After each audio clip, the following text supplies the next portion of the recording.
नमस्कार, good morning सभी बच्चों को। सभी बच्चे जो हैं मन लगा कर के पढ़ रहे होंगे। तो आज जो है हम आप लोगों का इलेक्ट्रोस्टैटिक्स में ऑब्जेक्टिव क्वेश्चन लेकर के आए हैं। कुछ ऑब्जेक्टिव क्वेश्चन आप लोग देखिए और उसको समझिए, बनाने का प्रयास कीजिए। तो चलिए शुरू किया जाए इलेक्ट्रोस्टैटिक्स का ऑब्जेक्टिव क्वेश्चन। आप लोग हेडिंग दे दीजिए इलेक्ट्रोस्टैटिक्स। इलेक्ट्रोस्टैटिक्स देखिए, पहला क्वेश्चन है आपका कि स्थिर आवेश उत्पन्न करता है। स्थिर आवेश मतलब होता है स्टैटिक चार्ज। स्टैटिक चार्ज उत्पन्न करता है। आपका चॉइस है कि इलेक्ट्रिक फील्ड उत्पन्न करता है, विद्युतीय क्षेत्र, कि बी में कह रहा है कि मैग्नेटिक फील्ड उत्पन्न करता है मतलब चुंबकीय क्षेत्र, और सी में है आपका इलेक्ट्रोमैग्नेटिक फील्ड उत्पन्न करता है। इलेक्ट्रोमैग्नेटिक फील्ड, और डी में है आपका नन ऑफ दीज है। क्वेश्चन कहता है कि स्थिर आवेश उत्पन्न करता है। Electric field, magnetic field, electromagnetic field की इनमें से कोई नहीं। विद्युत चुंबकीय क्षेत्र इसको कहेंगे। तो हम आपको बताए होंगे कि चार्ज यदि रेस्ट में हो, चार्ज रेस्ट में हो तो उस भाग को हम लोग इलेक्ट्रोस्टैटिक्स कहते हैं। और स्थिर आवेश जो होता है केवल इलेक्ट्रिक फील्ड उत्पन्न करता है, इलेक्ट्रिक फील्ड उत्पन्न करता है। लेकिन यदि चार्ज आपका मोशन में है तब आपको यह उत्पन्न करता है इलेक्ट्रोमैग्नेटिक फील्ड उत्पन्न करता है, इलेक्ट्रोमैग्नेटिक फील्ड। तो स्थिर आवेश आपका विद्युतीय क्षेत्र उत्पन्न करता है। इसको हिंदी में कहेंगे विद्युतीय क्षेत्र। ओके, तो आप लोग इसका आंसर ए पर टिक लगा लीजिए। ओके, चलिए दूसरा क्वेश्चन की ओर बढ़ा जाए। देखिए, दूसरा क्वेश्चन कहता है आपका कि इनमें से कौन आवेश का सबसे बड़ा मात्रक है। इनमें से नंबर 2 में, इनमें से कौन आवेश का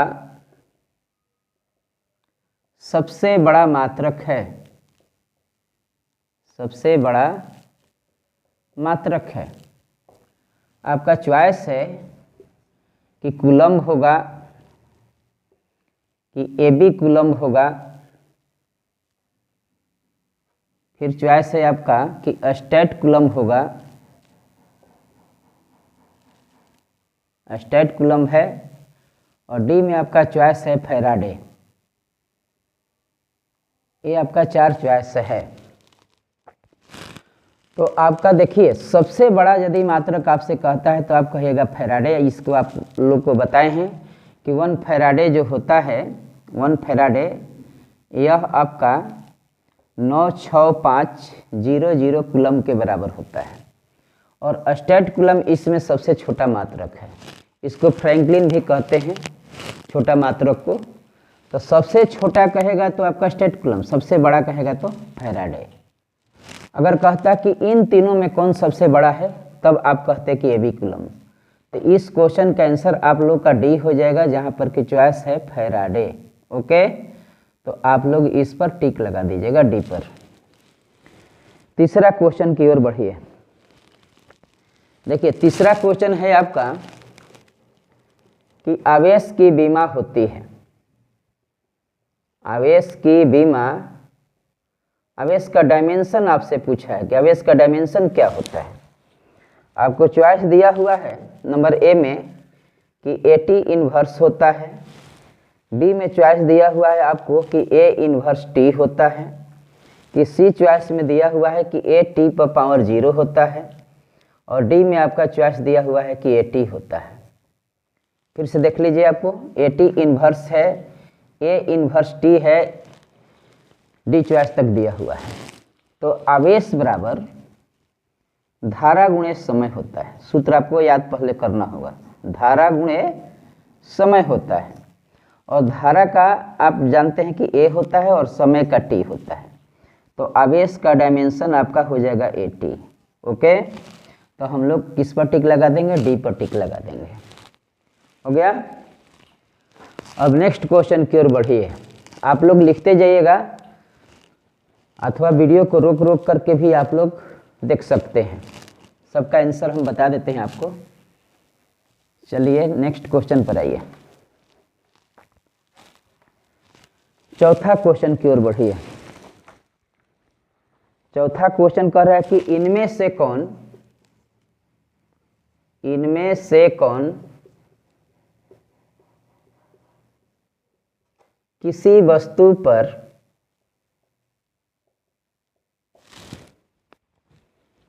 आवेश नहीं हो सकता है, किसी वस्तु पर आवेश नहीं हो सकता है।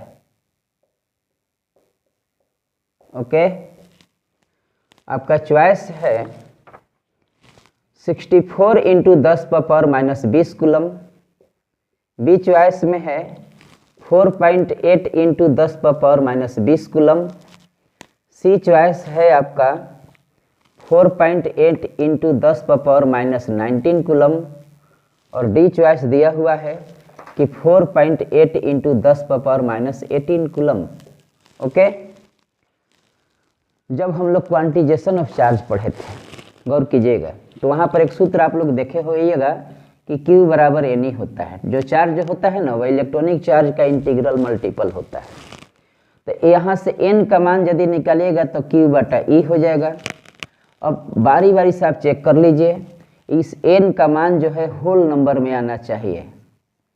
होल नंबर मतलब 1 2 3 4 के गुणज में डॉट डॉट के रूप में आना चाहिए, सीधा सीधा नंबर होना चाहिए, दशमलव में यह होना नहीं चाहिए। N का वैल्यू Q दशमलव में हो सकता है।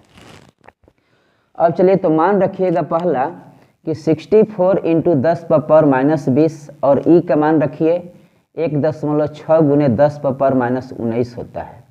तो यह 10⁻⁻1 बार में कट जाएगा। ये दशमलव हटाइएगा तो ऊपर में चला जाएगा 10, माइनस और प्लस यह कट जाएगा, 16 से यह 4 बार में कट जाएगा। तो 4 आपका होल नंबर है, मतलब कि यह आवेश हो सकता है। लेकिन क्वेश्चन क्या कहे हैं कि कौन सा आवेश नहीं हो सकता है। और दूसरा यह चेक कीजिए, तो N बराबर हम लोग कहेंगे कि N बराबर Q/E सूत्र होता है। Q का मान देखिए 4.8 गुने 10⁻⁻20 बटा में 1.6 गुने 10⁻⁻19। इसको कटाइएगा आप तो 10⁻⁻1 बार में कटेगा। ये दशमलव हटाएंगे तो ऊपर में चला जाएगा 10 पर पावर सिर्फ 10 हो जाएगा, 10⁻1 हो जाएगा। ये माइनस और प्लस कट जाएगा, तो 16 से यह 0.3 बार में कटेगा। तो N का वैल्यू यहाँ आया 0.3, 0.3 हो गया, जो कि होल नंबर नहीं है। यह होल नंबर नहीं है, not equal to whole number. इसका मतलब हुआ कि यह आवेश जो है आपका किसी वस्तु पर नहीं हो सकता है।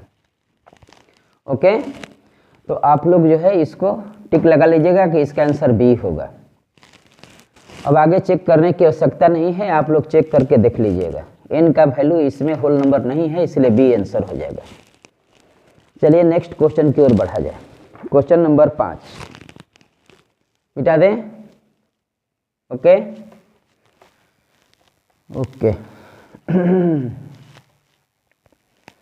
क्वेश्चन नंबर 5 की ओर बढ़िए। देखिए क्वेश्चन नंबर 5 है आपका कि 1 AB कूलम जो है, 1 AB कूलम वह कितना स्टेट कूलम के बराबर होता है? स्टेट कूलम के बराबर होता है, यही आपको बताना है। चॉइस आपको दिया हुआ है नंबर ए में कि 3 गुने 10⁻9, बी में दिया हुआ है कि 3 गुने 10⁻−9, सी में दिया हुआ है कि 3 गुने 10⁻10 और डी में चॉइस दिया हुआ है कि 1/3 गुने 10⁻−9। अब थोड़ा सा समझिए, 1 AB कूलम जो होता है, 1 AB कूलम वह 10 कूलम के बराबर होता है। पिछले क्लास में हम आप लोग को बताए होंगे कि कूलम से यह 10 गुना होता है। और 1 कूलम जो होता है, 1 कूलम, यहाँ पर 1 कूलम छुपा हुआ है, तो 1 कूलम जो होता है वह 3 गुने 10 पावर 9 स्टेट कूलम के बराबर होता है। अब इन दोनों में यदि आप मल्टीप्लाई कीजिएगा तो देखिए 3 गुणे ये 10 पावर 1 और 9 मिलकर के हो जाएगा 10 पावर 10 स्टेट कूलम। ओके, तो इसका आंसर जो होगा आपका 3 गुने 10 पावर 10 स्टेट कूलम हो जाएगा। चॉइस देखिए सी इसका आंसर हो जाएगा। इसके बाद में देखिए क्वेश्चन नंबर 6 कहता है कि जब कोई वस्तु धन आवेशित हो जाता है, धन आवेशित का मतलब पॉजिटिव चार्ज से चार्ज हो जाता है, धन आवेशित हो जाता है, तो उसका द्रव्यमान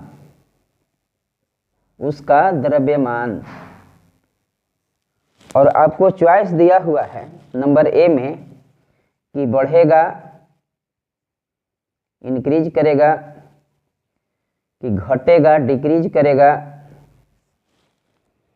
कि अपरिवर्तित रहेगा मतलब अनचेंज्ड रहेगा, अपरिवर्तित रहेगा,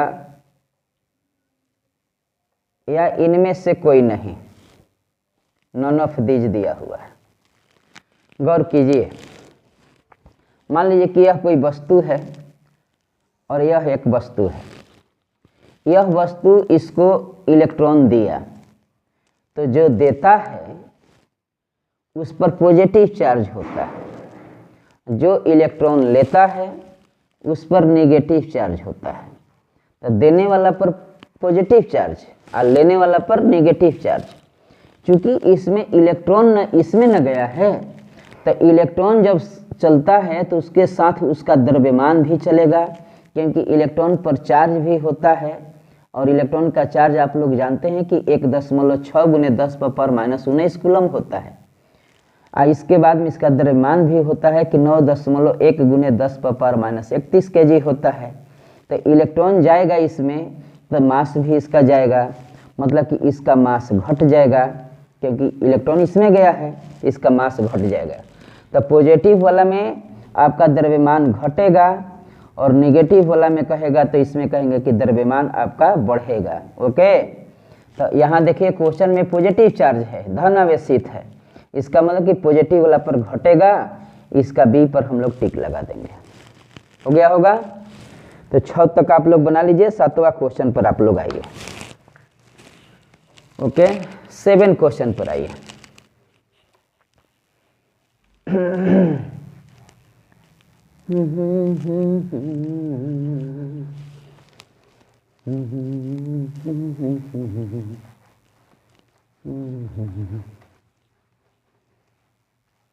सेवन क्वेश्चन देखिए,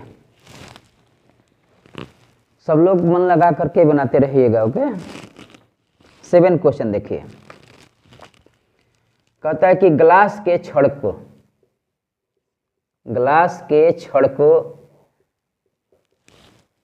जब सिल्क के कपड़ा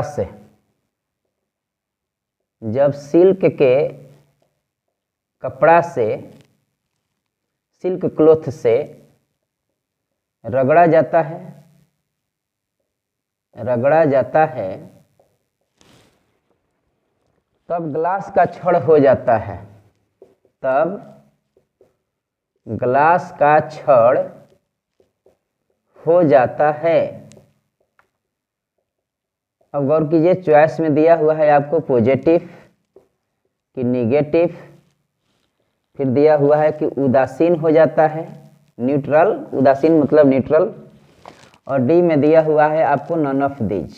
देखिए, ग्लास के छड़ को जब हम लोग रगड़ेंगे और ग्लास को छोटे छोटे कागज के टुकड़ों के पास ले जाएंगे तो वो उन टुकड़ों को अपनी ओर खींचता है, क्योंकि उसमें रगड़ने से क्या होता है कि ग्लास के छड़ में इलेक्ट्रॉन की कमी हो जाती है।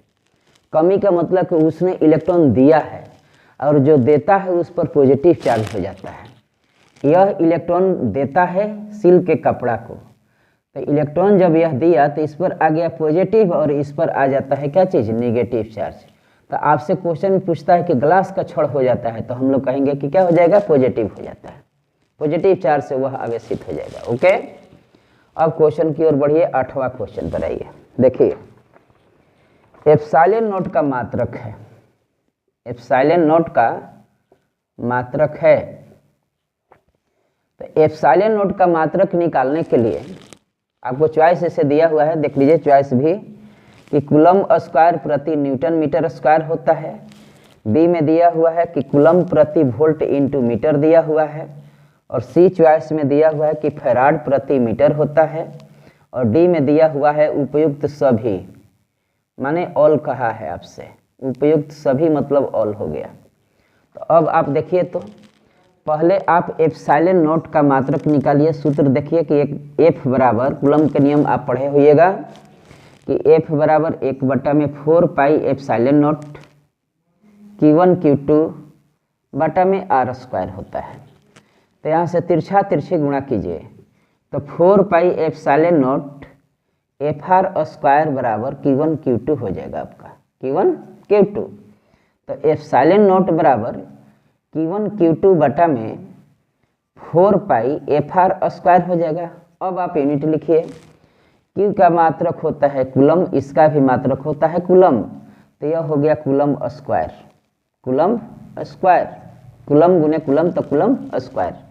4 पाई का यूनिट नहीं होगा, फोर्स का यूनिट होता है न्यूटन, और दूरी का हो गया आपका स्क्वायर है तो मीटर स्क्वायर। तो कहेंगे कि कूलम स्क्वायर प्रति न्यूटन मीटर स्क्वायर, एक यूनिट आपका निकल गया। तो कूलम स्क्वायर प्रति न्यूटन मीटर स्क्वायर एक करेक्ट है। अब थोड़ा सा एक बात और देखिए हम लोग जानते हैं कि न्यूटन इंटू मीटर बराबर होता है आपका जूल, न्यूटन इंटू मीटर को हम लोग जूल कहते हैं। तो इसको थोड़ा सा चेंज कीजिए, हम लोग कहते हैं कि कूलम स्क्वायर बटा में एक न्यूटन मीटर स्क्वायर जो है, इसको न्यूटन मीटर इंटू मीटर भी लिख सकते थे। समझ में आ गया होगा। इसको हमने क्या लिखा कि न्यूटन मीटर स्क्वायर था तो न्यूटन मीटर और मीटर लिख दिए। अब न्यूटन मीटर के जगह पर हम लोग जूल लिख देते हैं, तो हम लोग कहेंगे कि कूलम स्क्वायर पर जूल इंटू मीटर हो गया।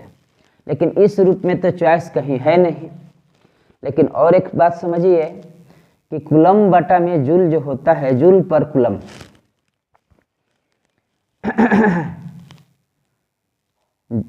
कूलम स्क्वायर बटा में जूल है, तो इसको हम लोग वोल्ट कह दिए। कूलम जूल प्रति कूलम को कहते हैं, ऐसे उलट दीजिए, जूल पर कूलम जो होता है आपका वोल्ट होता है।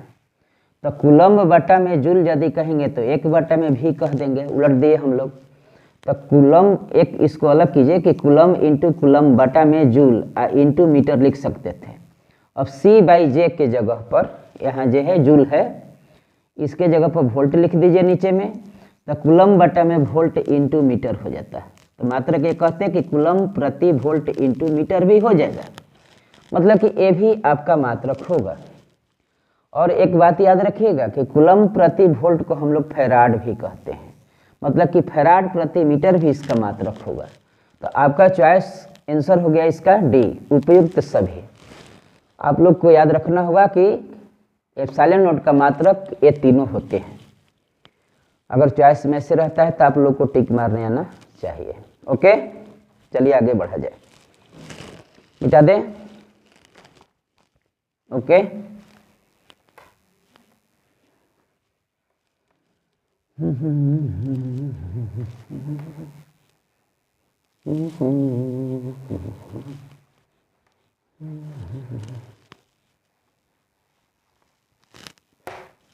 देखिए नेक्स्ट क्वेश्चन की ओर बढ़ा जाए। 9 क्वेश्चन है, कहता है कि एप्सिलॉन नॉट की बीमा है, एप्सिलॉन नॉट की बीमा है, इसका डायमेंशन आपसे पूछा है कि एप्सिलॉन नॉट का डायमेंशन क्या होगा।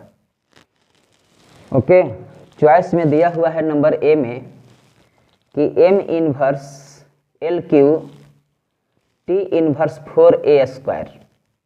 बी चॉइस दिया हुआ है ml इनवर्स 3 T पर power 4 a inverse 2। C choice दिया हुआ है m inverse L inverse 3 T पर पावर 4 a स्क्वायर। और डी चॉइस दिया हुआ है कि ml³ t पर पावर -4 a पर पावर -2।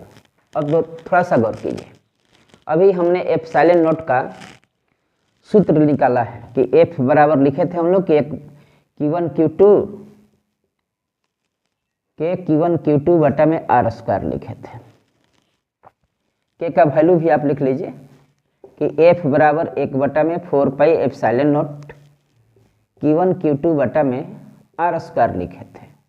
यहाँ से एप्सिलॉन नॉट का सूत्र अगर आप लिखते हैं तो सूत्र हो जाएगा आपका कि Q1 Q2 बटा में 4 पाई f इंटू r²। अभी हमने कुछ देर पहले लिखा भी है पिछला क्वेश्चन में। अब आप इसका डायमेंशन लिखिए। देखिए Q का होता है 80 और इस Q का भी हम लोग कहेंगे कि 80 बटा में 4 पाई का नहीं होता है, फोर्स का mlt इन्वर्स 2 होता है। 11th क्लास में आप लोग पढ़े होइएगा। और r² है तो डिस्टेंस का स्क्वायर मतलब l²। अब आप इसको हल कीजिए। m जब ऊपर जाएगा तो m इन्वर्स हो जाएगा। m इन्वर्स यहाँ भी है यहाँ भी है, तो ये तो गलत हो गया यहीं पर। ओके, l पर देखिए यहाँ पर 1 और 2 3 ऊपर चला गया तो -3 हो गया। 3 यहाँ पर माइनस में है, यहाँ प्लस में है, तो एकदम c मार दीजिए। c आपका आंसर हो जाएगा। बाकी भी आप देख सकते हैं, t में t² हो गया, -2 ऊपर जा करके t पर पावर 4 हो गया और a मिल करके a² हो गया। ओके, आप लोग मिला सकते हैं। हो गया। क्वेश्चन नंबर 10 की ओर बढ़िए। देखिए 10वां क्वेश्चन कहता है कि r0 जो है कि हवा में स्थित 2 आवेश के बीच की दूरी है। आवेश के बीच की दूरी, और r जो है आपका माध्यम में स्थित 2 आवेश के बीच की दूरी है। माध्यम में स्थित 2 आवेश के बीच की दूरी है। तो कहता है कि r और r0 में आपको रिलेशन बताना है। 4 चॉइस आपको दिया हुआ है। पहला चॉइस है कि r0 बराबर √r इंटू r होता है, कि बी में है कि r0 बराबर r इंटू r होता है। सी चॉइस दिया हुआ है कि r0 बराबर √r इंटू r होता है, और r0 बराबर डी चॉइस में कि √r बटा में r होता है। यही आपको चॉइस दिया हुआ। अब आप गौर कीजिए, जबकि दोनों के बीच का फोर्स समान है। ये r0 जो है हवा में स्थित 2 आवेश के बीच की दूरी है, और वही बल जो है माध्यम में स्थित है, तो फोर्स समान है। तो F बराबर हवा में हम लोग क्या कहेंगे सूत्र की 1/4 pi epsilon not Q1 Q2 बटा में r² के बराबर कहेंगे। यह किसके लिए हो गया? तो हवा के लिए हुआ, हवा में हो गया। अब माध्यम में चलेंगे तो F बराबर क्या कहेंगे कि 1/4 पाई एप्सिलॉन का सूत्र होता है कि epsilon naught into epsilon r होता है। Q1 Q2 बटा में कितना? तो r²। और दोनों बराबर है, तो आपसे पूछा है कि क्या रिलेशन होगा। तो हल करके देखिए कि 1/4 pi epsilon not Q1 Q2 बटा में r² बराबर 1/4 pi epsilon naught into epsilon r, और Q1 Q2 बटा में r² हो गया। यहाँ r0² दिया हुआ है, यहाँ r² हो गया। ओके, इसमें दिया हुआ है छोटा r और यहाँ दिया हुआ है r0, तो r0 रख देंगे इसका वैल्यू। ओके, अब हल कीजिए। 1/4 पाई एप्सिलॉन नॉट आपका कट गया, Q1 Q2 कट गया, तिरछा तिरछे गुणा कर दीजिए, तो r0² बराबर एप्सिलॉन r इंटू r² के बराबर हो जाएगा। तो यहाँ से यदि r0 का मान निकालिएगा तो यह स्क्वायर हटेगा तो उधर रूट हो जाएगा। तो रूट अंदर हम लोग कहेंगे कि एप्सिलॉन r इंटू r² होगा, और r² का वर्गमूल आप निकाल दीजिए तो एप्सिलॉन r रूट अंदर एप्सिलॉन r इंटू r हो जाएगा। ओके, अब आप चॉइस देख लीजिए। आपको देखिए ए में दिया हुआ है r0 बराबर रूट अंदर एप्सिलॉन r इंटू r होता है। ओके, तो 10 तक आप लोग क्वेश्चन बना लीजिए, लिख लीजिए आप लोग। हो गया।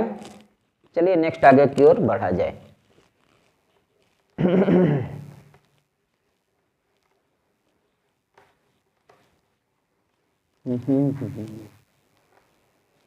मन लगा करके पढ़ते रहना है, रिवीजन करते रहिए, सारे क्वेश्चन का अभ्यास भी कर लेना है। देखिए 11 क्वेश्चन पर आइए। 11 क्वेश्चन है कि कूलम्ब बल है, कूलम्ब बल है, ये चॉइस दिया हुआ है। विद्युतीय बल मतलब कि इलेक्ट्रोस्टैटिक्स फोर्स, विद्युतीय बल। बी में दिया हुआ है चॉइस आपको कि केंद्रीय बल, सेंट्रल फोर्स। इसके बाद सी में दिया हुआ है कि संरक्षी बल, कंजर्वेटिव फोर्स, संरक्षी बल। और डी में दिया हुआ है कि उपयुक्त सभी, उपयुक्त सभी दिया हुआ है। ओके, अब समझिए, जब हम लोग कूलम्ब्स लॉ में पढ़े थे तो कूलम्ब्स लॉ का एप्लीकेशन देखे थे कि कूलम्ब्स लॉ जो होता है वह इन्वर्स स्क्वायर लॉ का पालन करता है। यह इन्वर्स स्क्वायर लॉ का पालन करता है, मतलब कि एफ जो होता है 1/r स्क्वायर का समानुपाती होता है, और आर स्क्वायर का कहेंगे तो व्युत्क्रमानुपाती, इन्वर्सली प्रोपोर्शनल। कूलम्ब फोर्स जो होता है इलेक्ट्रोस्टैटिक्स फोर्स भी होता है, ये भी आपको बताए होंगे कि यह इलेक्ट्रोस्टैटिक्स फोर्स है, यह सेंट्रल फोर्स है, क्योंकि दो चार्ज के सेंटर को मिलाने वाले लाइन के एलोंग यह फोर्स लगता है। Q1 Q2 अगर है ना, तो इन्हीं दोनों सेंटर से पास होने वाले चार्ज के सेंटर से पास होने वाले चार्ज के सेंटर से पास होने वाले के एलोंग जो है यह फोर्स लगता है। ओके, अब देखिए यह कंजर्वेटिव फोर्स भी है, संरक्षी फोर्स को कहते हैं कंजर्वेटिव फोर्स। मतलब कि एक राउंड ट्रिप में यदि वर्क डन हमारा 0 हो, रूम के एक कोना से उस कोना तक जाने में, वहाँ से फिर यहाँ आने में, किसी वस्तु को लाने में किसी बल द्वारा ही ले जाएंगे, अगर वर्क डन हमारा 0 है तो ऐसे फोर्स को हम लोग कंजर्वेटिव फोर्स कहते हैं, जो कि वर्क पावर एनर्जी में आप लोग पढ़े होइएगा 11th क्लास में। तो संरक्षी बल भी है, यह याद रखिएगा, यह इलेक्ट्रोस्टैटिक्स फोर्स भी है, यह केंद्रीय बल भी है। तो इसमें आप लोग टिक लगाइएगा कि उपयुक्त सभी हो जाएगा। ओके, क्वेश्चन नंबर 12 देखिए थोड़ा सा। 12 क्वेश्चन कहता है कि दो आवेश के बीच का आकर्षण, दो आवेश के बीच का आकर्षण या प्रतिकर्षण बल, या प्रतिकर्षण बल पालन करता है, पालन करता है। चॉइस में आपको दिया हुआ है स्क्वायर लॉ, स्क्वायर वर्ग नियम, मतलब वर्ग नियम का पालन करता है, या बी में दिया हुआ है inverse square law, inverse square law, और सी में आपको दिया हुआ है कि both A and B, A and B, और डी में आपको चॉइस दिया हुआ है कि नन ऑफ दीज। देखिए अभी अभी जस्ट प्रीवियस क्वेश्चन में आपको बताए हैं कि कूलम्ब फोर्स जो होता है वह इन्वर्स स्क्वायर लॉ का पालन करता है, क्योंकि यह प्रोपोर्शनल होता है 1/r स्क्वायर का।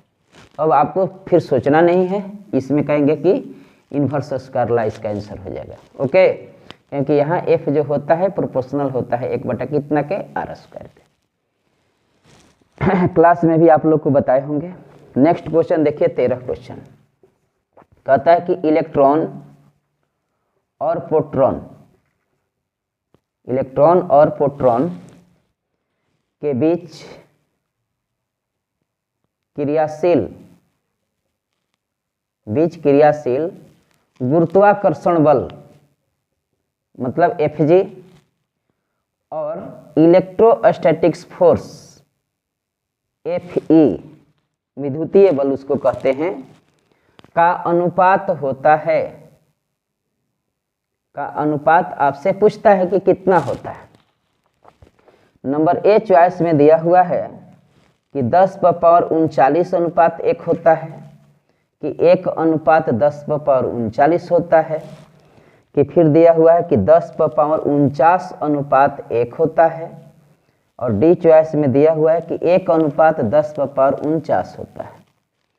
आप लोग पढ़े हुएगा क्लास में कि देखिए ग्रेविटेशनल फोर्स जो होता है वह इलेक्ट्रोस्टैटिक्स फोर्स से कमज़ोर होता है। इलेक्ट्रोस्टैटिक्स फोर्स मजबूत होता है किससे? ग्रेविटेशनल फोर्स से। इसका मतलब हमारा एफजी अनुपात, अगर आपसे एफई पूछा है तो एफई का मान तो बड़ा होना चाहिए एफजी से, लेकिन यहाँ देखेंगे तो बड़ा नहीं है, मतलब कि यह गलत है। यहाँ भी देखेंगे तो बड़ा नहीं है, या दूसरा वैल्यू एफई जो है बड़ा नहीं है, 1 है, ये 10⁻49 है, तो ये भी गलत है। अब बच गया आपके पास 2 जवाब हो गया कि एफजी का मान 1, तो इसका मान 10⁻39 होता है। आप लोग याद कर लीजिएगा। इलेक्ट्रॉन और प्रोटॉन के बीच में एफजी अनुपात एफई का मान जो होता है 1:10⁻39 होता है। इलेक्ट्रॉन इलेक्ट्रॉन के बीच में कहता है, इलेक्ट्रॉन इलेक्ट्रॉन में कहेगा तो आप कहिएगा कि 1:10⁻42 होता है। ओके, और प्रोटॉन प्रोटॉन में कहता है तो 1:10⁻36 होता है। ये तीनों डाटा आप लोग लिखे होइएगा, याद कर लीजिएगा। ओके, चलिए नेक्स्ट क्वेश्चन की ओर बढ़िए। मिटा दे इसको, नोट कर लीजिए, एक स्क्रीनशॉट ले लीजिएगा। चलिए आगे बढ़ा जाए।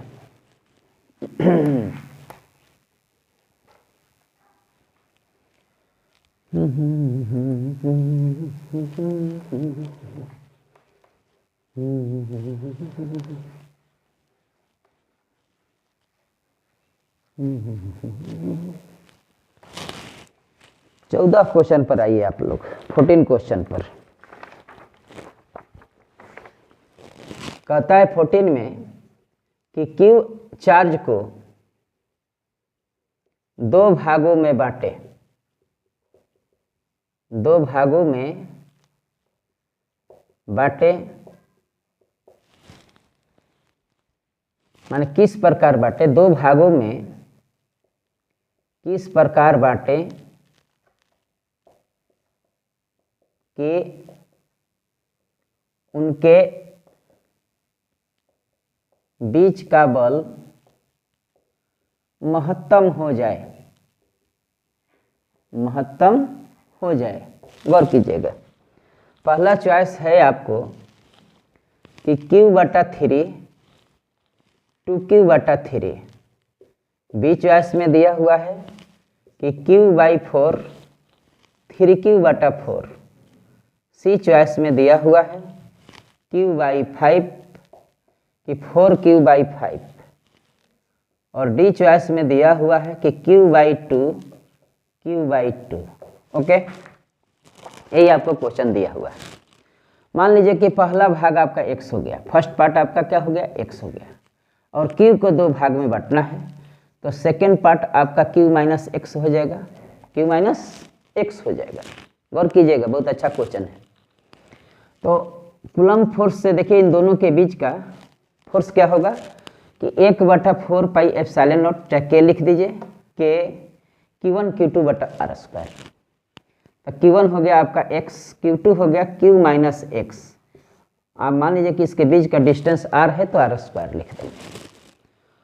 अब हमारे पास F बराबर इसको मल्टीप्लाई कर देते हैं, तो KQX माइनस KX² बटा में r² हो जाएगा। हो गया। अब यदि आपसे यहाँ पर महत्तम क्वेश्चन कहे, मतलब कि आपको डिफरेंशिएशन करना है। रूल होता है डिफरेंशिएशन में मैक्सिमम मिनिमम में आप लोग को पढ़ने के लिए मिलेगा। तो ओके, तो df बटा में हम लोग यहाँ पर dx निकाल देंगे, df बटा dx। देखिए x का डिफरेंशिएशन 1 होता है, तो यह मान हो जाएगा कि KQ बटा में x r² हो जाएगा। इसका डिफरेंशिएशन करेंगे तो x² का 2x होता है। देखिए x³ का तो पावर को नीचे फेंक दीजिए, एगो पावर में से एगो कम कर दीजिए, 3x² होता है डिफरेंशिएशन। x पर पावर 4 का कहेगा तो पावर को नीचे फेंकिए तो 4x³ हो जाएगा। ओके, एगो पावर में से कम कर देना है। x पर पावर 5 का कहेगा तो 5 नीचे फेंक दीजिए या एगो कम कर दीजिए। 4x पर पावर 3 कह दिया तो चरती यहीं 12 हो गया, और x पर पावर एगो कम कर दीजिए तो 2 हो जाएगा।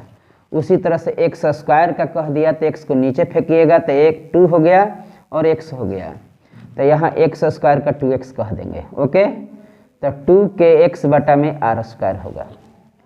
और maximum value of f, for maximum value of f, value of f के महत्तम मान के लिए df बटा में dx का जो मान होगा वह 0 ले लेंगे। जब 0 करेंगे तो देखिए तो कि k क्यू बटा में r स्क्वायर माइनस 2kx बटा में r स्क्वायर बराबर हो जाएगा 0। तो इसको इधर ले जाइएगा तो यहाँ पर बराबर इतना हो जाएगा, r स्क्वायर आपका कट गया, k आपका कट गया, तो x का मान निकालिए तो q बटा में 2 हो जाएगा। मतलब कि फर्स्ट पार्ट जो x माने थे इसका मान आ गया q बटा में 2, second part q minus x था, x का मान यहाँ रखिएगा तो q माइनस q बटा में 2 बराबर q बटा में 2 हो जाएगा। तो दोनों बराबर बराबर यदि भाग में बांटेंगे तो उसके बीच का फोर्स जो होगा वह महत्तम हो जाएगा। ओके, तो इसमें आप लोग डी पर आप लोग टिक लगा दीजिए। हो गया, समझ में आ गया होगा। एक बार वीडियो को रिपीट करके भी देखिएगा आप लोग। चलिए मिटा दें। ओके, 15 क्वेश्चन पर आइए।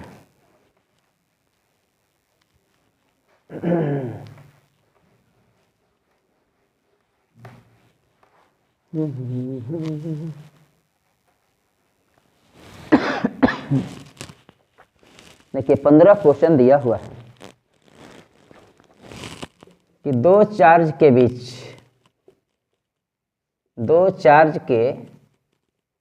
बीच की दूरी दुगनी कर दी जाए और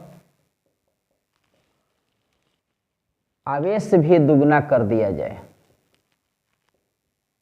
आवेश भी दुगना कर दिया जाए तो उनके बीच का बल हो जाएगा।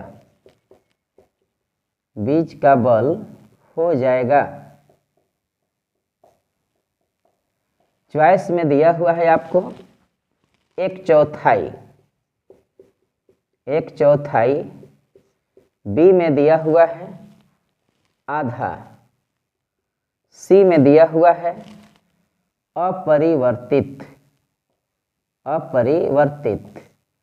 और डी में दिया हुआ है आपको 4 गुना आपको दिया हुआ है। Okay, 4 times. तो गौर कीजिएगा आप लोग।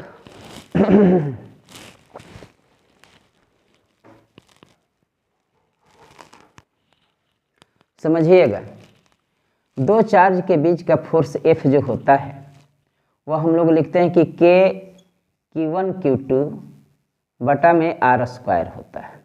R अगर डिस्टेंस है दोनों के बीच का। अब आपसे क्वेश्चन कहता है कि Q भी डबल Q2 भी डबल और R भी डबल कर दिया जाए। तो थोड़ा सा देखिए, यहाँ मान लीजिए कि यह फोर्स है F1, आया फोर्स है आपका F2, तो Q1 को डबल कीजिएगा तो 2Q1 हो जाएगा, इसको भी डबल कीजिएगा तो 2Q2 हो जाएगा, और R स्क्वायर यदि 2R हो गया तो 2R को वर्क करेंगे तो 4R स्क्वायर हो जाएगा। हो गया। अब देखिए तो 2 दूनी 4 यह कट गया, तो क्या रह गया कि K Q1 Q2 बटा में R स्क्वायर ही रह गया। जितना पहले था उतना ही अभी भी है, मतलब कि F1 जो है वह F2 के क्या है, इक्वल है। ओके, तो आपका बल जो होगा वह अपरिवर्तित हो जाएगा। ठीक लगा लीजिएगा आप लोग। 16 क्वेश्चन की ओर बढ़िए। देखिए 16 क्वेश्चन क्या कहता है।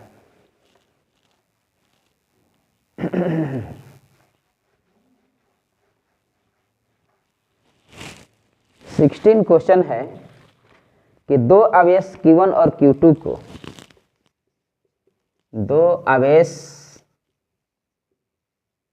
Q1 और Q2 को एक दूसरे के निकट रखा जाता है, एक दूसरे के निकट रखा जाता है। ओके, यदि एक तीसरा आवेश, यदि एक तीसरा आवेश, तीसरा आवेश Q उनके बीच रख दिया जाए, उनके बीच रख दिया जाए तो उनके बीच का बल, उनके बीच का बल नंबर ए में है बढ़ जाएगा, माने इंक्रीज कर जाएगा, इंक्रीजेज, और बी में है डिक्रीज हो जाएगा, घट जाएगा, डिक्रीज कर जाएगा, और सी में है अपरिवर्तित, अनचेंज रहेगा, अनचेंज हो जाएगा रहेगा, कि डी में कहता है कि 0 हो जाएगा। ओके, यही क्वेश्चन आपका है।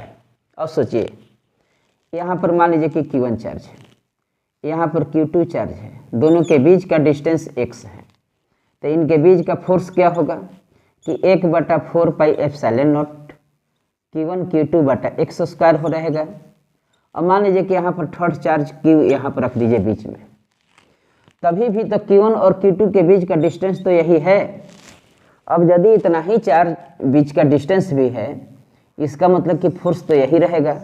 हाँ, इसके बीच में कहता है तो कुछ अलग बात होता है, लेकिन कहता है कि अब इसके बीच क्या ही फोर्स क्या रहेगा, तो डिस्टेंस भी वही है, सब कुछ वही है, एयर में रखा ही गया है, तो उनके बीच रख दिया जाए तो उसके बीच का बल क्या होगा, तो अनचेंज हो जाएगा। ओके, इसमें सी का पर टिक लगा लीजिएगा। अब देखिए क्वेश्चन नंबर 17 आपसे क्या कहता है। 17 क्वेश्चन कहता है, 17 क्वेश्चन, कि किसी वस्तु पर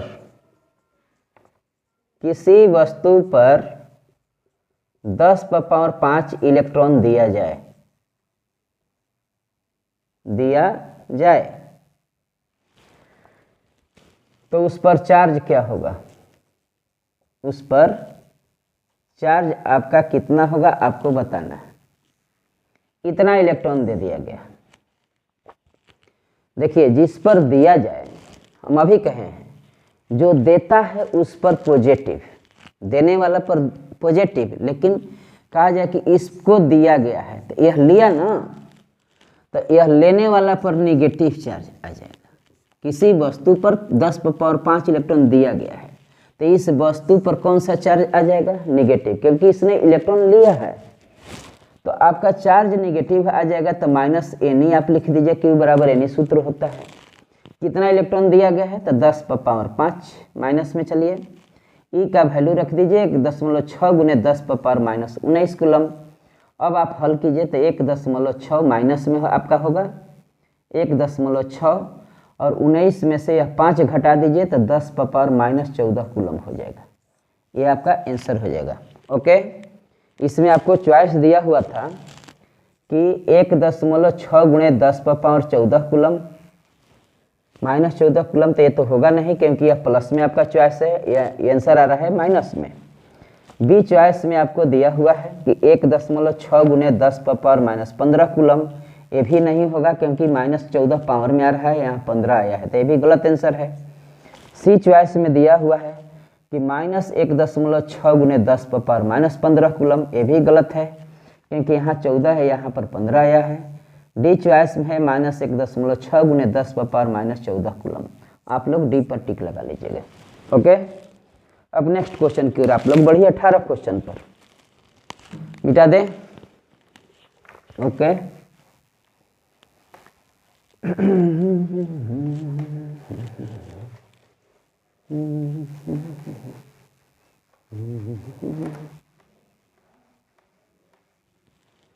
देखिए 18 क्वेश्चन कहता है आपसे 20 कूलम के दो आवेश के बीच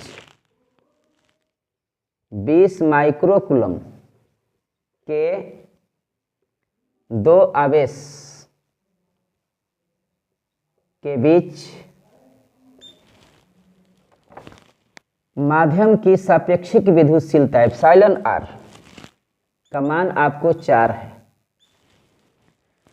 यदि उनके बीच की दूरी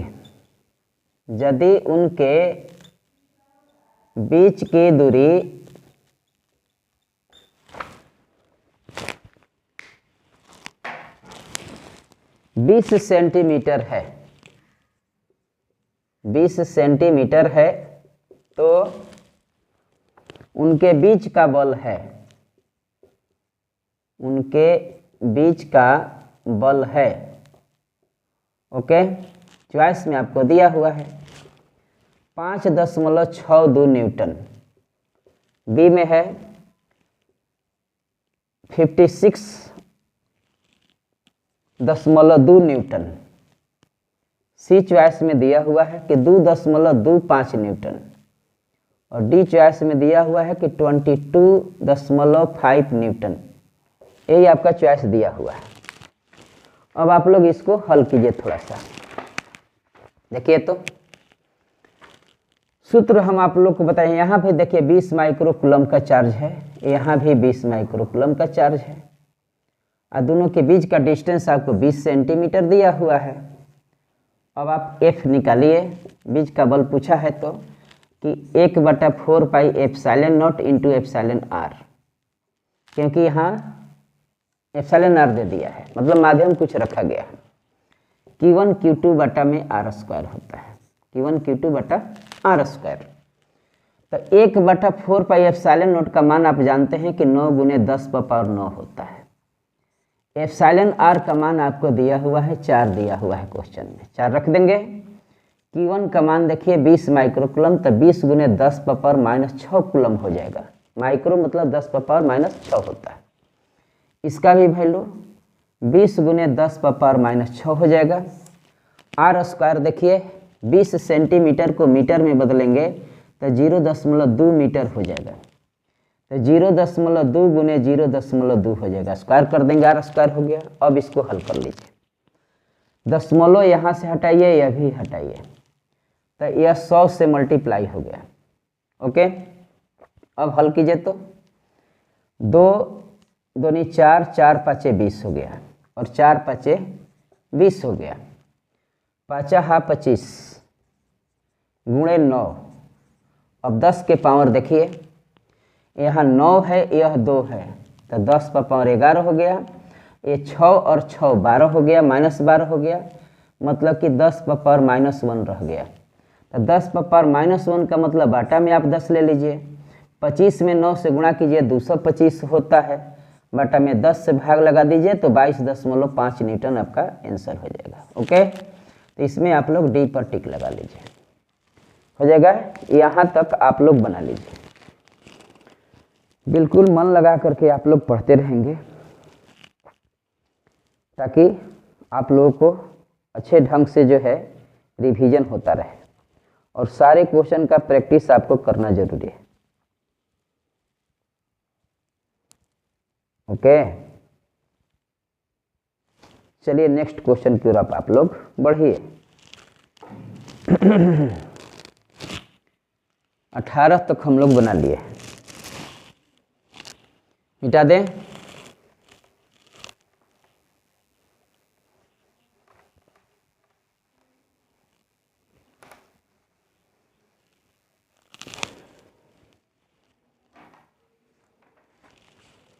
उन्नीस क्वेश्चन आपको टाइप में नहीं दिया हुआ है, 20 क्वेश्चन पर आइए।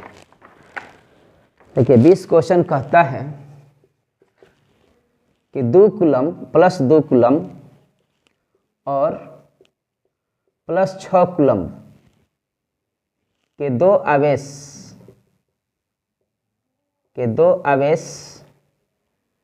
एक दूसरे को 12 न्यूटन के बल से विकर्षित करते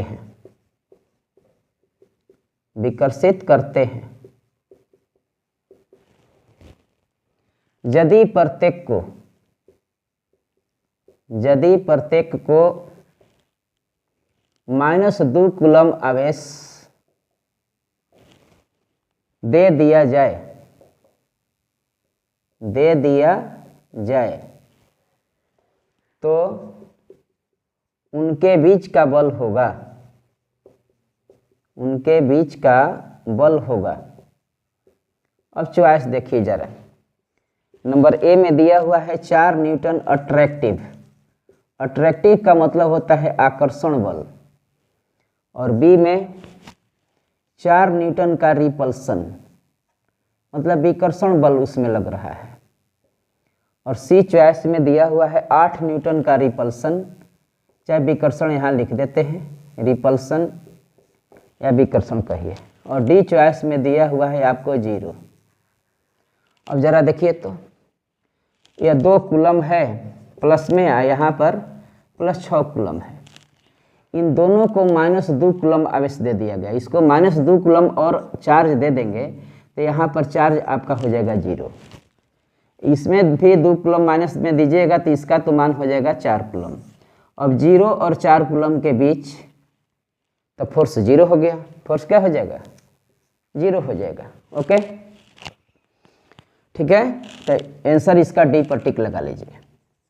नंबर 21 पर आइए, 21 पर कहता है कि 2 माइक्रो कूलम्ब और 8 माइक्रो कूलम्ब के 2 आवेश, 2 चार्ज जो है एक दूसरे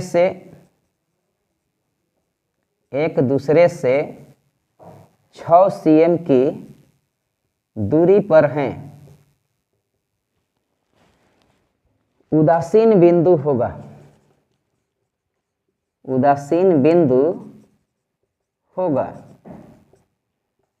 न्यूट्रल पॉइंट इसको कहते हैं। उदासीन बिंदु को हम लोग न्यूट्रल पॉइंट कहते हैं। ओके, नंबर ए चॉइस है 2 माइक्रो कूलम से 4 cm पर। बी चॉइस दिया हुआ है कि 2 माइक्रो कूलम से 2 cm पर। सी चॉइस में दिया हुआ है कि 8 माइक्रो कूलम से 2 cm पर। और डी चॉइस में दिया हुआ है कि 8 माइक्रो कूलम से 3 सेंटीमीटर पर, 3 सेंटीमीटर पर। अब देखिए 2 माइक्रो कूलम और 8 माइक्रो कूलम के 2 आवेश इतना के दूरी पर है, तो यहाँ 2 माइक्रो कूलम हो गया, 2 म्यू सी, यहाँ पर हो गया 8 mu C, 8 mu C micro coulomb हो गया। बीच का डिस्टेंस है 6 सेंटीमीटर है। ओके, और सेंटीमीटर में ही पूछा भी है तो इसी में हल कर दीजिए। अब मान लीजिए कि इसके बीच में आपसे पूछता है कि न्यूट्रल पॉइंट कहाँ होगा, मतलब कि इसके चलते यहाँ पर जो फोर्स होगा इसके चलते भी उतना ही होगा, दोनों बराबर होगा, मतलब फील्ड वहाँ पर 0 हो जाएगा। इलेक्ट्रिक फील्ड मतलब बराबर हो जाएगा दोनों के चलते। तो मान लीजिए कि वह पॉइंट आपका P है, वह पॉइंट आपका P है और इससे x दूरी पर, और तो यहाँ 0 पूरा जो है 6 सेंटीमीटर है, तो यह आपका 6 - x हो जाएगा। फिर से समझिए थोड़ा सा। मान लीजिए कि वह पॉइंट P है जहाँ पर आपको न्यूट्रल पॉइंट प्राप्त होता है, मतलब इसके चलते इलेक्ट्रिक फील्ड का मान उतना ही है जितना कि 8 के चलते P का मान है, दोनों बराबर है वहाँ पर। ओके, तो यहाँ से x मानिएगा, ये पूरा दूरी 6 है तो यह दूरी हो जाएगा आपका 6 - x। अब दोनों का फील्ड बराबर कर दीजिए, तो P पॉइंट पर इसके चलते जब निकालिएगा E1 का मान, तो हम लोग कहेंगे कि KQ/r², KQ का मान देखिए 2 माइक्रो कूलम, बटा में r² मतलब x²।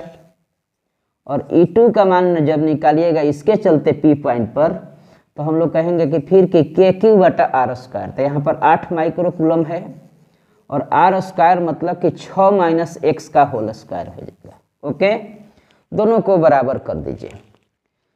देखिए यहाँ पर हल कर देते हैं कि K × 2 माइक्रो कूलम बटा में x² = K × 8 माइक्रो कूलम बटा में 6 - x का होल स्क्वायर हो गया। K कट जाएगा, 2 से यह 4 बार में कटेगा, तिरछा तिरछी गुणा कीजिए तो 4x² = 6 - x का होल स्क्वायर हो जाएगा। दोनों तरफ वर्गमूल ले लीजिए आप। तो वर्गमूल लीजिएगा तो यह हो जाएगा 2x, 4x स्क्वायर का वर्गमूल आपका 2x हो जाएगा, और इसका हो जाएगा 6 माइनस x। x को इधर लाइए तो 3x बराबर 6 हो जाएगा, मतलब कि x बराबर 3 दूनी 6, 2 सेंटीमीटर पर। x का मान यहाँ पर 2 सेंटीमीटर आया है। तो इधर से 6 में से 2 घटाइएगा तो ये 4 सेंटीमीटर में हो जाएगा, मतलब कि 8 माइक्रोकूलम से 4 cm पर, चाहे 2 माइक्रोकूलम से 2 cm पर। अब चॉइस देखिए, 2 माइक्रोकूलम से 4 cm पर गलत है, 8 होना चाहिए था। 2 माइक्रोकूलम से 2 cm पर, 2 माइक्रोकूलम से 2 सेंटीमीटर पर, यस बी आंसर हो जाएगा आपका। यहाँ दिया हुआ देख लीजिए, 8 माइक्रोकूलम से 2 cm पर, नहीं 4 cm होगा। 8 माइक्रोकूलम से 3 cm पर, यह भी गलत है। इसका आंसर हो जाएगा बी आपका। ओके, बन गया होगा। एकदम मन लगा करके सभी बच्चे मेहनत करते रहेंगे। जब मैं आप लोगों के लिए इतना मेहनत कर रहा हूं तो आप लोगों को भी और मेहनत करना चाहिए। कहीं भी आप लोगों को यदि दिक्कत है तो हमसे कांटेक्ट कीजिए, मैं उस दिक्कत को दूर करने का कोशिश करूंगा। ओके, चलिए आगे बढ़ा जाए।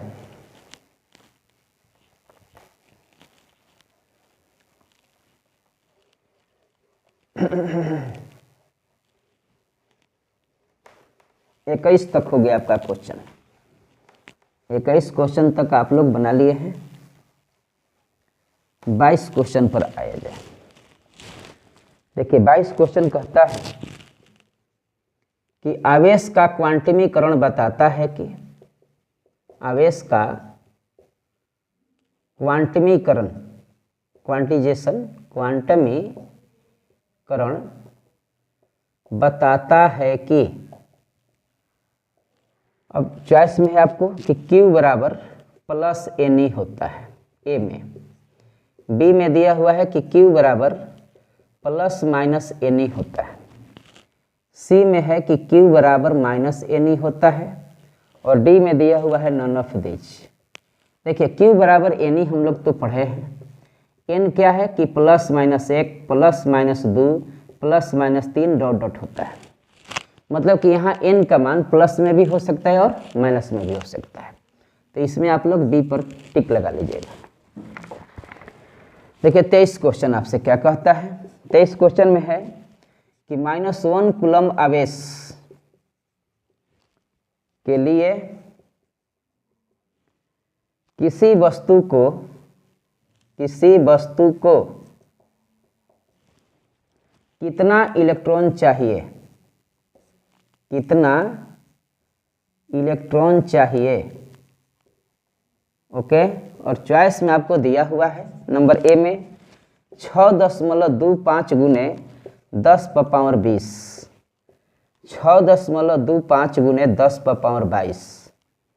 सी चॉइस है 6.25 गुने 10 × 23, और डी चॉइस है कि 6.25 गुने 10 × 18।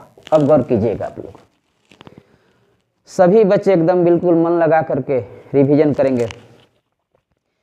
1 कूलम -1 कूलम चार्ज देना है। माइनस तब होता है जब वो इलेक्ट्रॉन लेता है, और चॉइस में भी आपको दिया हुआ है कि इलेक्ट्रॉन चाहिए, मतलब उस पर तो निश्चित रूप से माइनस चार्ज होगा ही। तो Q बराबर आप NE पढ़े होइएगा। अब N का मान आपसे पूछता है कि कितना इलेक्ट्रॉन चाहिए, उसका संख्या आपसे पूछा है। तो N बराबर Q बटा E। Q का मान 1 कूलम, माइनस इसलिए कि वह इलेक्ट्रॉन ले रहा है। तो 1 बटा में इलेक्ट्रॉनिक चार्ज का मान 1.6 गुने 10 × -19 कूलम होता है। अब यहाँ दशमलव हटाइएगा तो ऊपर में 10 हो जाएगा। अब क्या कीजिए कि इस 19 में से एक और जीरो ऊपर ले जाइए, तो यह 100 हो जाएगा, लेकिन यह अब 18 बच जाएगा। तो 16 गुने 10 × -18 आप इसको लिखिएगा। अब 100 में 16 से भाग दे दीजिए तो 6.25 हो जाएगा, और यह ऊपर जाएगा तो 10 × 18 इलेक्ट्रॉन आपका आ जाएगा। ओके, तो इसका आंसर आपका डी हो जाएगा। ओके, सभी बच्चों को समझ में आ रहा होगा, और बनाते रहना है जम करके। चलिए आगे बढ़ा जाए 24 क्वेश्चन पर।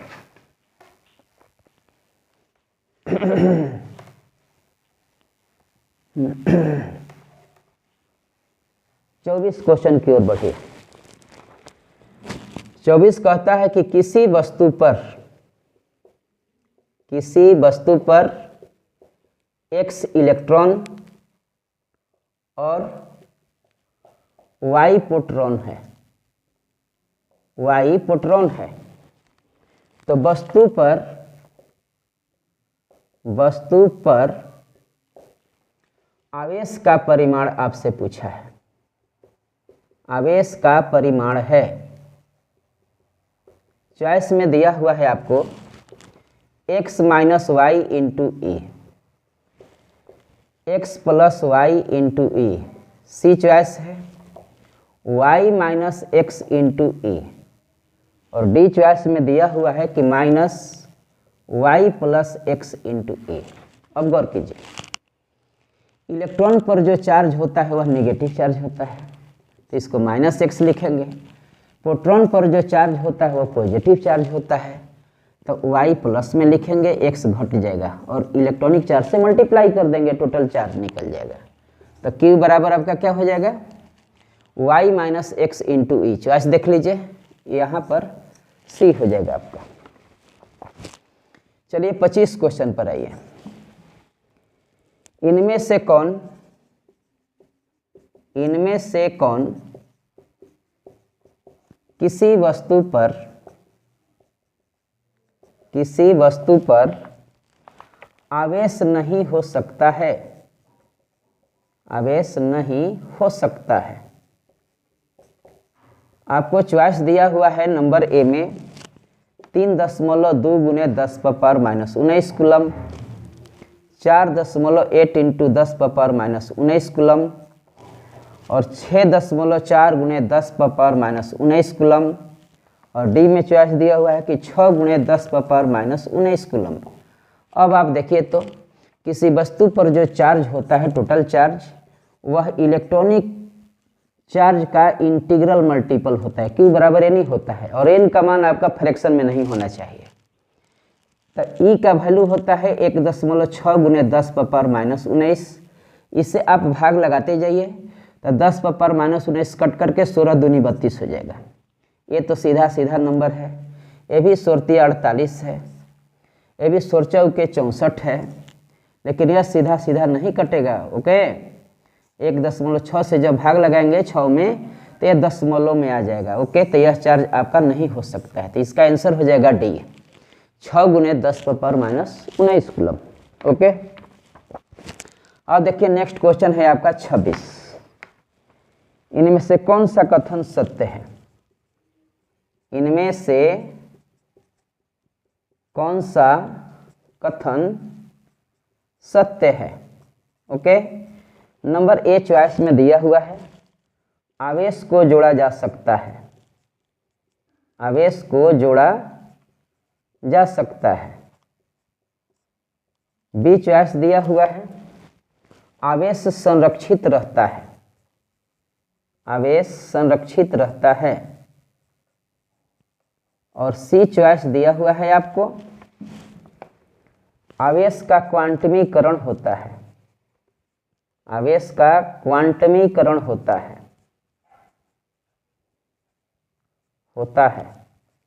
और डी में दिया हुआ है सभी, उपयुक्त सभी, ऑल दिया हुआ है। अब जरा गौर कीजिए, आप चार्ज का प्रॉपर्टी जो पढ़े हुए हैं कि आवेश को जोड़ा जा सकता है, यस, जैसे सिंबल रहता है प्लस में माइनस में, वैसे ही उसको जोड़ करके लिख दिया जाता है। तो ये तो सही है, आवेश का प्रॉपर्टीज है। आवेश संरक्षित होता है, किसी आइसोलेटेड सिस्टम में टोटल चार्ज जो होता है हमेशा कांस्टेंट होता है। ओके, तो आवेश का क्वांटमीकरण भी होता है, ये भी आप लोग को बताए होंगे। तो इसमें आपका डी पर आप आंसर मार दीजिएगा, इसमें ऑल हो जाएगा। ओके, चलिए आगे बढ़ा जाए, क्वेश्चन नंबर 27 पर आया जाए।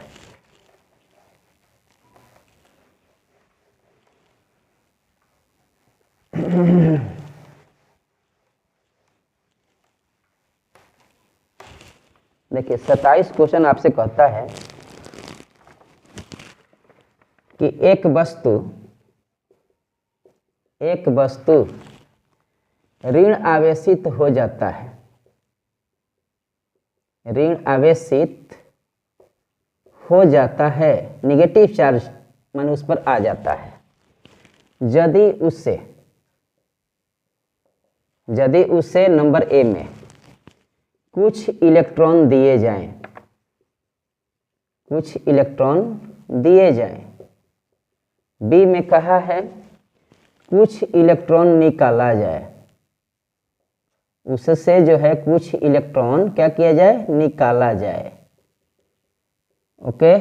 और सी चॉइस कहता है कुछ प्रोटॉन दिया जाए,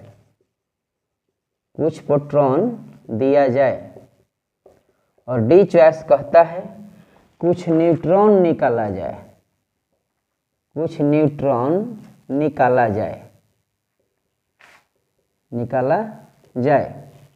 देखिए देने वाला और लेने वाला दोनों बात तो इलेक्ट्रॉन है, इलेक्ट्रॉन ही दिया जाता है चाहे इलेक्ट्रॉन ही निकाला जाता है। तो कुछ इलेक्ट्रॉन यदि देते हैं तो जो लिया उस पर आपका ऋण आवेशित हो जाएगा।